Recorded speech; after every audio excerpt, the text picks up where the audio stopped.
Site of photosynthesis. Plant में photosynthesis कहाँ पर होती है? तो यह होती है क्लोरोप्लास्ट में। ये एक स्पेशलाइज्ड ऑर्गेनेली होता है जो कि ग्रीन प्लांट्स और एल्गी के सेल्स में पाया जाता है।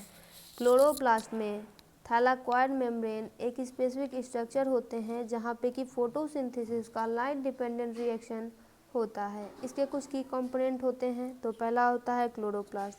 क्लोरोप्लास्ट एक ऐसा ऑर्गेनेली है जिसमें क्लोरोफिल और दूसरे पिगमेंट पाए जाते हैं। इसमें एंजाइम और ऐसे स्ट्रक्चर पाए जाते हैं जो फोटोसिंथेसिस के लिए ज़रूरी होते हैं।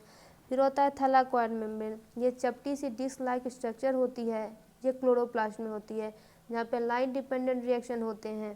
थैलाकोइड जो है स्टैक में ऑर्गेनाइज होते हैं जिन्हें ग्राना कहते हैं। फिर आता है स्ट्रोमा।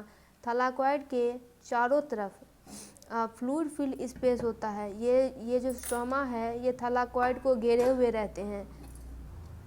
फिर स्ट्रोमा में क्या होता है? तो कैल्विन साइकिल होता है। Calvin cycle light independent reaction होता है और इसी में ग्लूकोज बनता है।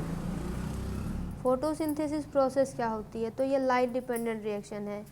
ये जो रिएक्शंस होते हैं जो कि थैलाकोइड मेम्ब्रेन में होते हैं, इनमें लाइट की ज़रूरत पड़ती है।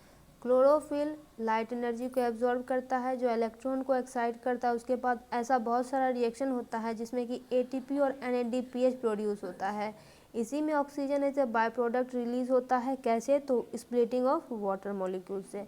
दूसरा होता है कैल्विन साइकिल, यानी ये लाइट इंडिपेंडेंट रिएक्शन है। ये रिएक्शन स्ट्रोमा रीजन में होते हैं और इनमें डायरेक्टली लाइट की ज़रूरत नहीं होती है। लाइट डिपेंडेंट रिएक्शन में जो एटीपी और एनएडीपीएच प्रोड्यूस हुआ, इसी का यूज कार्बन डाइऑक्साइड